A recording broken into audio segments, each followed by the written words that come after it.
Greetings, oh Spendius, skilled archer, killer of pigs, provider of food, stealer of Zainth, and scourge of the Carthaginians.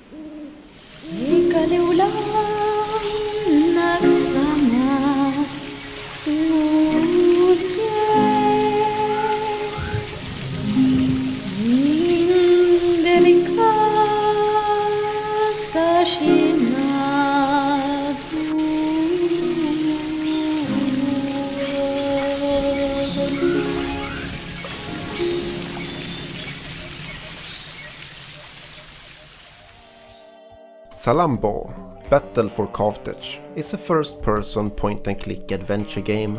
It is based on a graphic novel, which is based on a book from 1862, which in turn is based on the real-life mercenary war taking place after the First Punic War, 242 BC. As a serious reviewer, I felt like I needed some context, so I decided to do some research.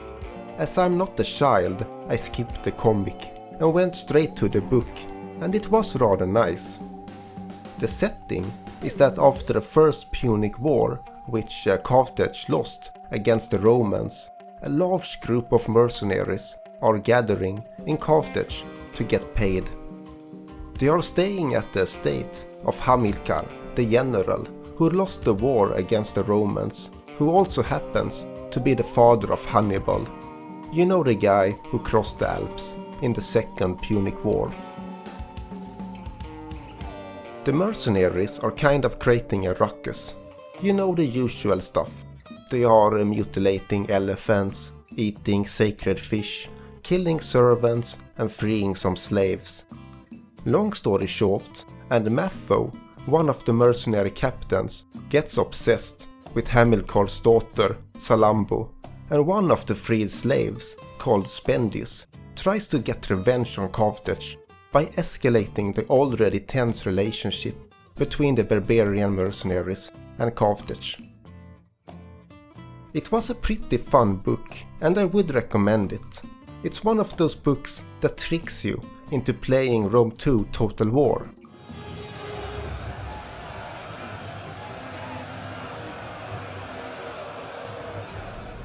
And then you start playing it, and then you remember the stupid garrisons, the stupid province mechanics with its gimped building options, the portraits from hell, the laggy shitty map, the First, regenerating take a armies, normal the breath, blood DLC, and then hold it. 140 euros. Count to 5 in your head, and then breathe out slowly.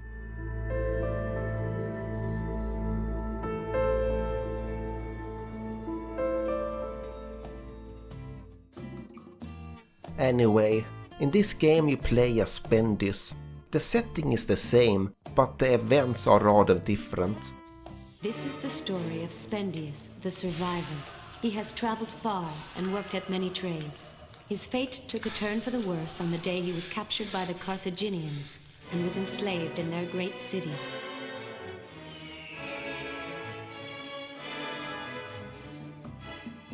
It follows the same beats as the book though.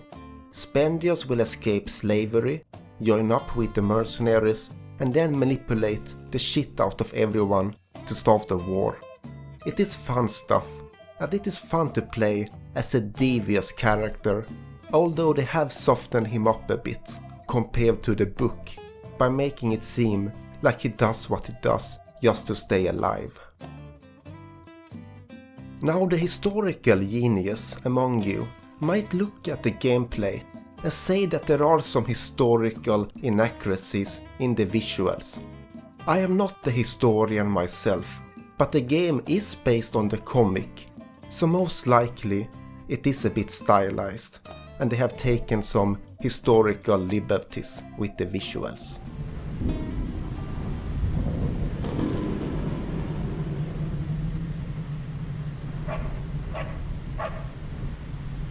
Greetings, O Night Owl. May the goddess bring you love and joy.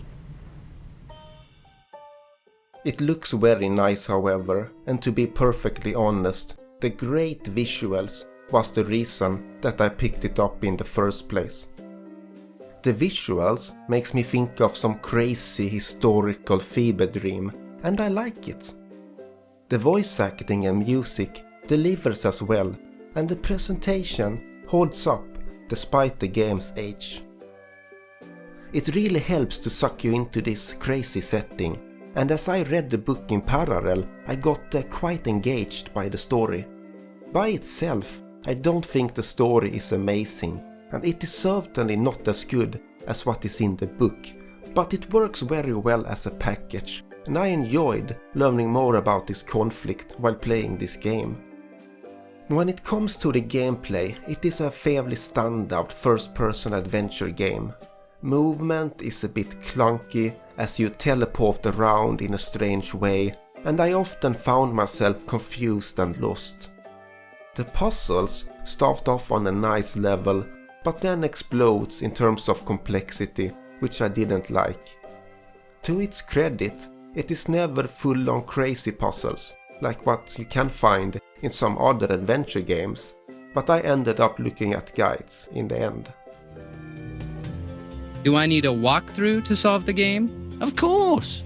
The game was designed to be difficult enough that you need to use a walkthrough to get through it, which you can order through our homepage at a discount, of course. With that being said, I have since long accepted that I have a very small brain, not at all suitable for this kind of adventure game, so take it for what it's worth. Despite the puzzles and clunky movement, however, I still enjoyed my time with the game. But then the horse riding came. I'll entrust you with a mount, Spendius, but take good care of it, treat it well, and bring it back to me in good health.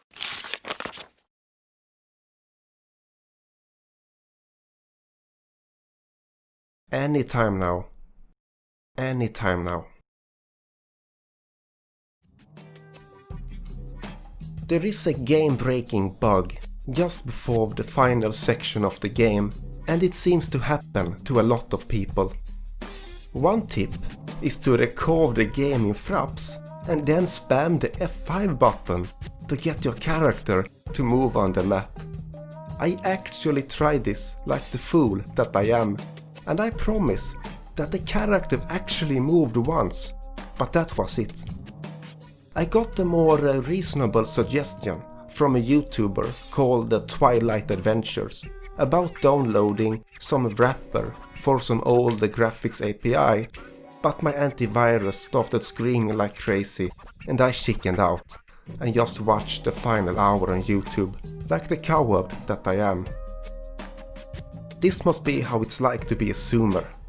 I just must steal my mommy's credit card as well and give away some money to some rich stranger to truly get the full Zoomer experience.